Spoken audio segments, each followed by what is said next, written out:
You're tuned into Repco Muscle Garage, the home of New Zealand's toughest muscle cars, hot rods and street machines. Proudly brought to you by Repco, in association with Mount Shop, Maguire's and Rislow. This week, Neil's luxury land barge turned mild custom meet Lincolnstein. And we shed raid West Auckland workshop GMS hot rods.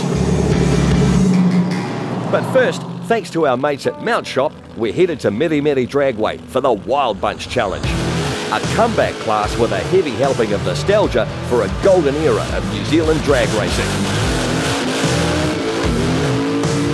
Wild Bunch. Now, where Wild Bunch come from originally, sort of 30 years ago, I suppose, now there's a class called Wild Bunch. Now, it was hugely popular with the crowds.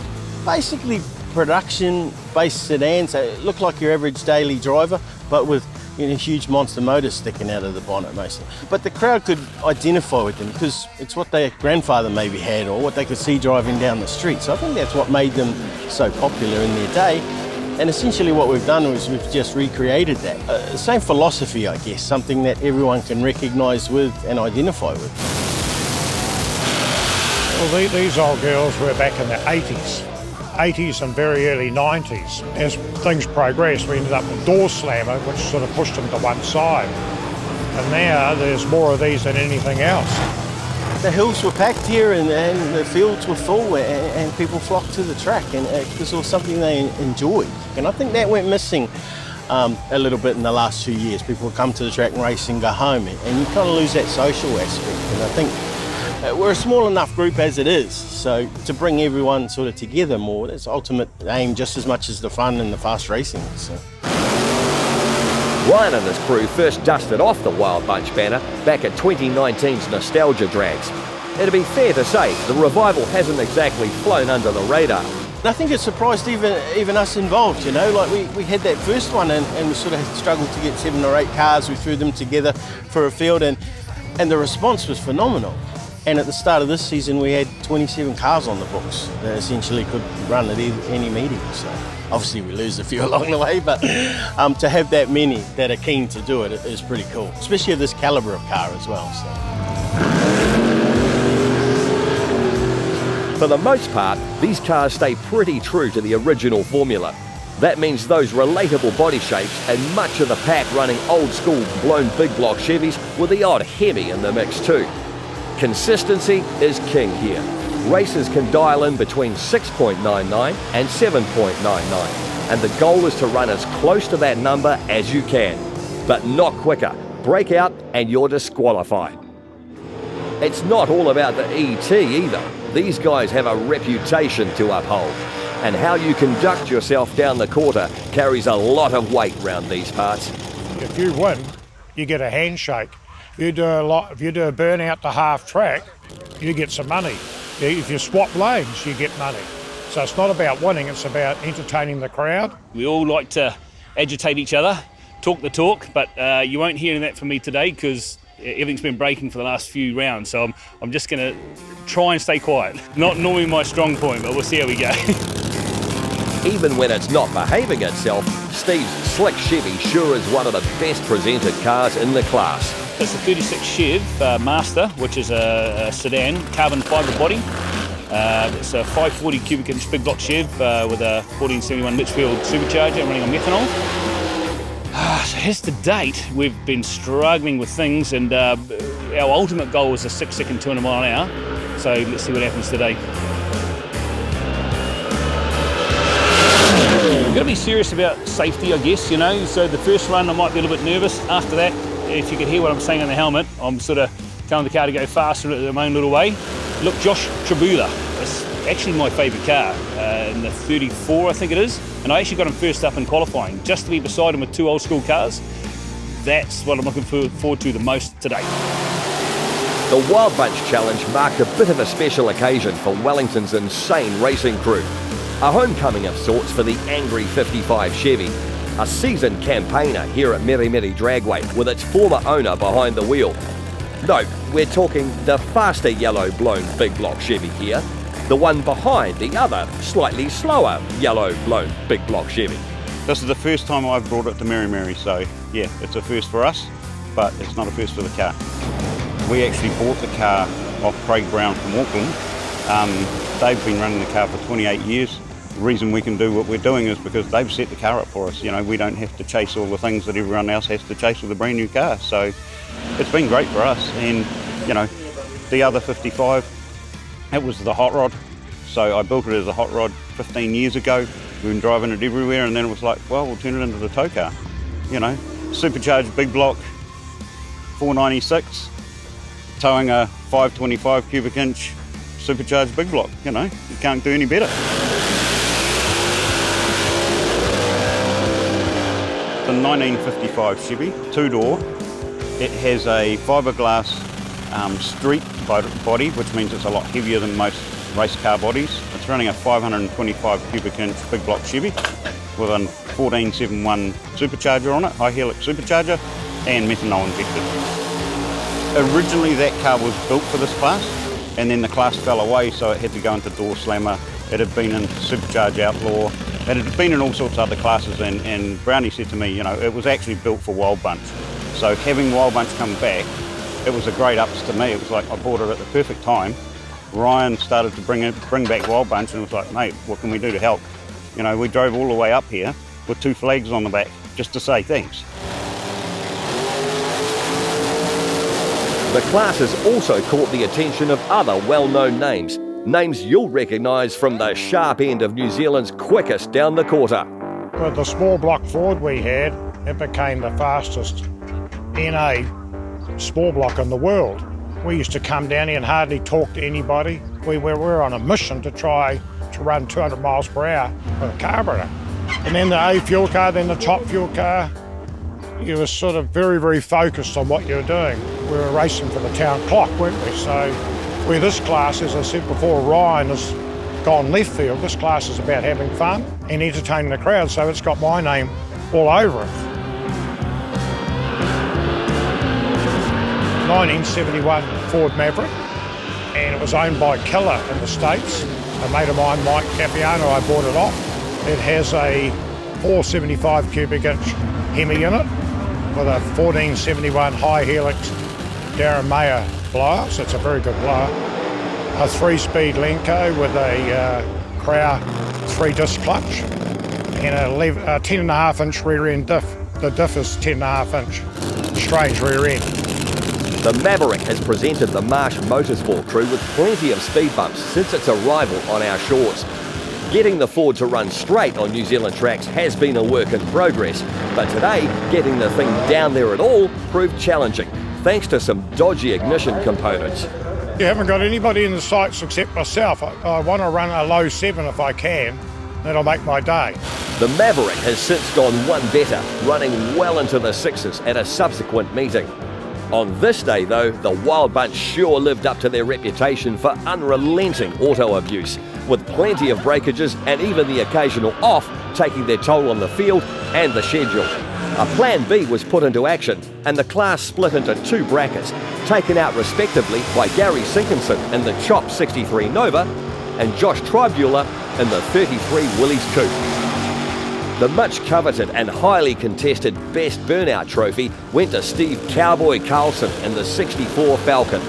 And when that's perhaps the top gong you could take home on this day, then it says much about what this Wild Bunch class is all about. If we're having fun, then the people are seeing us having fun. You know, then people want to get back involved. And to me, that's what we lost. And that's basically what we're trying to bring back. And what we've seen is that filters through everyone else as well. So it's a win-win for everyone, for the tracks, the sponsors, the supporters. Get back to what we all love, you know.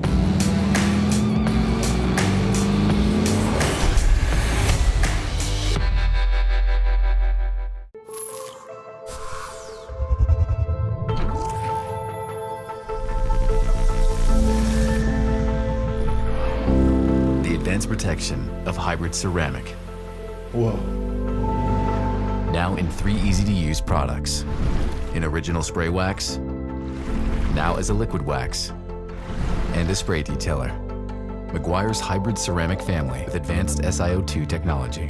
Meguiar's, ceramic made easy.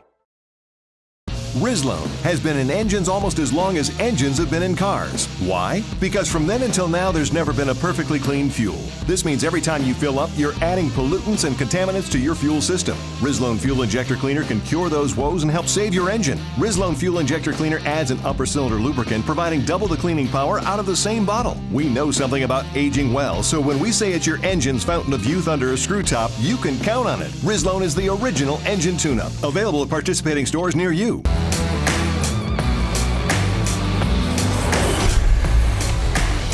Welcome back to Repco Muscle Garage.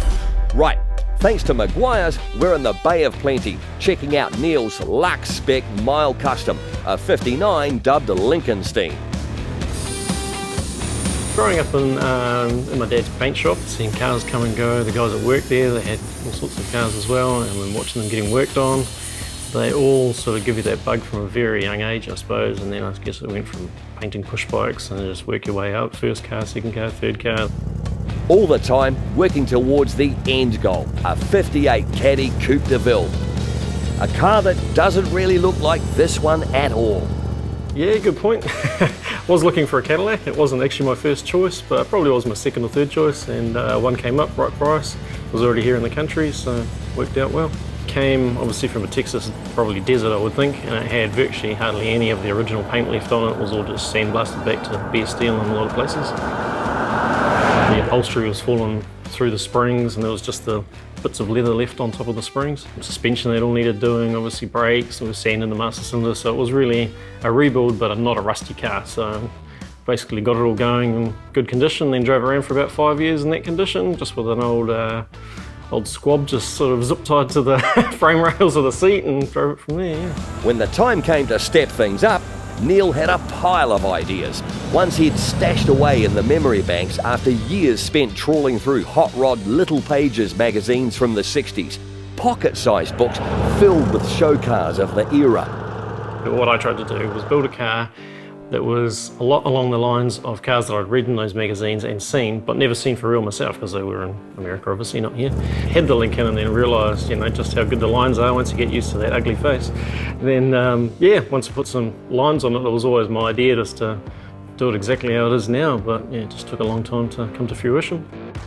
Neil's styling treatment puts the Lincoln firmly in the mild custom bracket. What that means in reality is that a lot of the bones of this luxury land barge are stock. As was the case in the 60s, the art of a well-executed mild custom is in working to enhance and embellish what the factory gave you. But choosing something that looks custom straight out of the box doesn't hurt either. Yeah, it was definitely a good head start, having the shape, the lines that flowed from the front to the back, and everything's a bit different. It does look a lot like something that Barris or someone would have built back in the day, factory Lincoln craziness. It was a bit of a space race era for Ford, and they did probably make quite a big mistake for 58, 59 and 60, so along with Edsels as well at the same time. So these were made in a different factory to Ford. I think they just did everything over the top, had the best designers and everything, but it probably didn't come together quite well. So when they made the next model, it was quite a square. They smoothed it all out and made it more sellable, I think.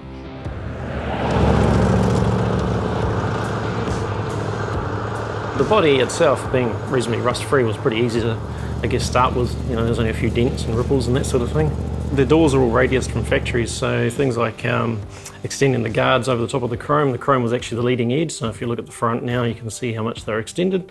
Wasn't a lot. The fins are the same, they've just been raised and extended slightly to give it, and de-chromed, so it gives it the sharp look there. And the door handles is probably the biggest change really. The door handles on it were like old Frigidaire handles, and the ones that are in now flush mount. That'll certainly change the shape of the side of the car. The scallop side of things, if the car was all one colour, I think would be a very large piece of green. So the scallops are the way of breaking it down, and also the car never had trim down the side of it, which I thought it needed to make it accentuate just how long it is. So the scallops are twofold, it's custom, but also gives it a big long line down the side like it should have probably had originally.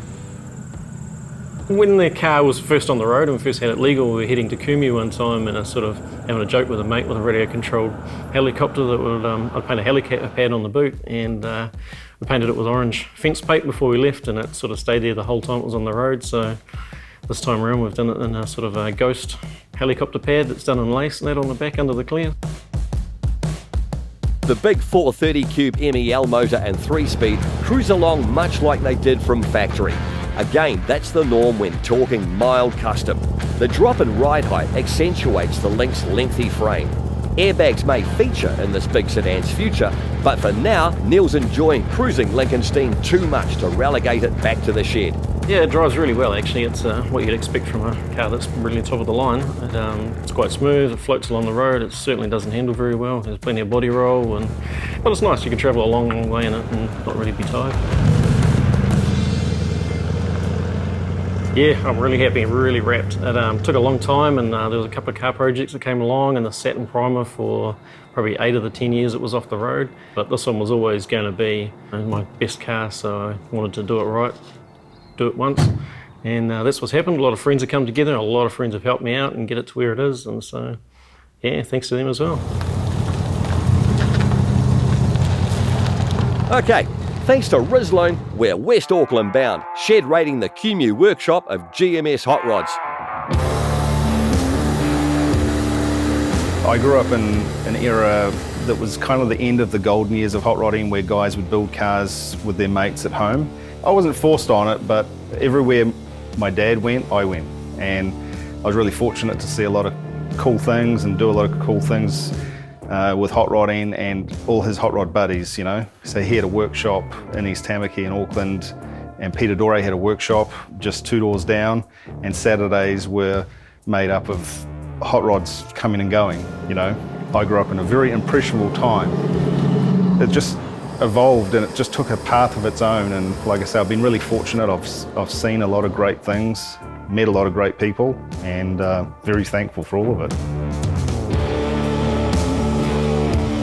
Yeah, what is a hot rod? That's a very open-ended question with a variety of answers. Stance and the wheel and tyre proportion and the overall proportions of the car, and the fact that we can drive them.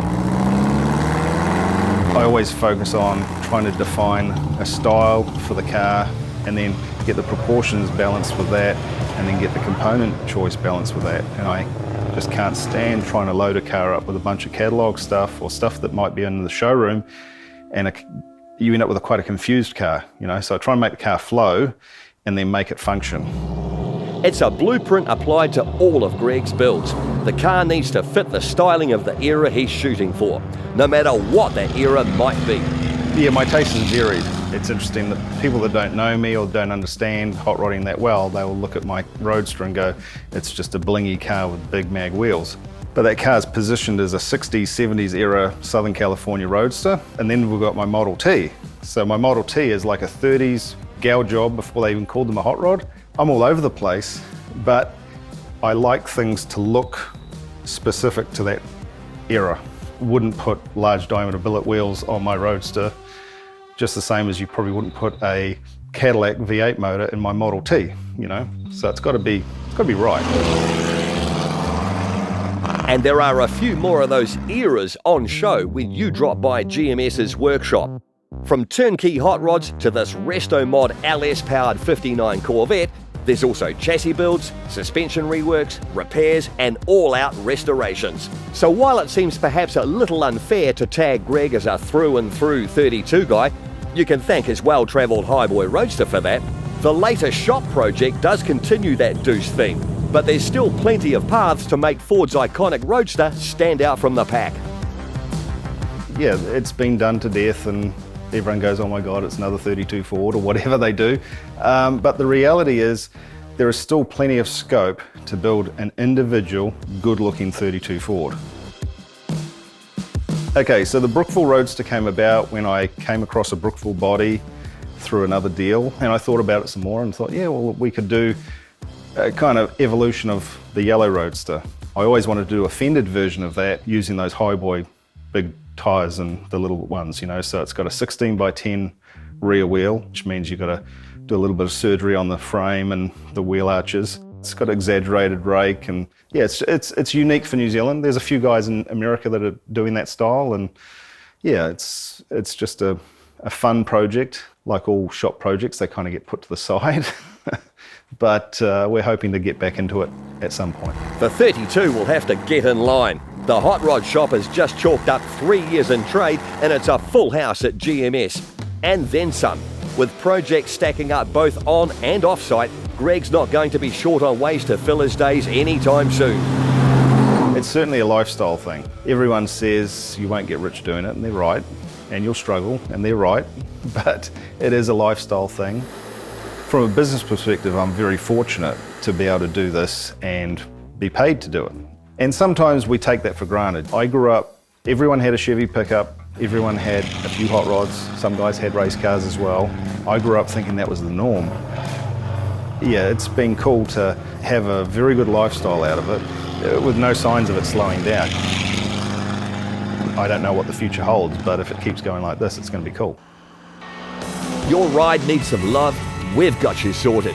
Thanks to our mates at Maguire's, we have this massive complete car care pack worth over $760 to give away, plus a $500 mount shop voucher to keep the underside shipshape too. And to top it off, 1 year subscription to NZV8 magazine.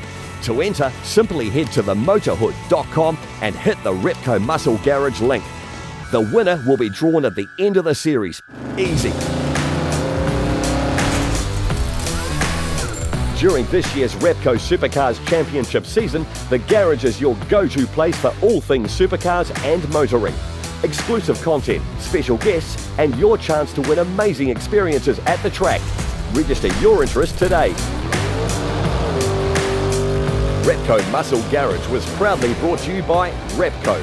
It starts with the parts. Mount Shop, undercar specialists. Maguire's, people who love cars love Maguire's. And Rizlo, high performance additives for high performance vehicles.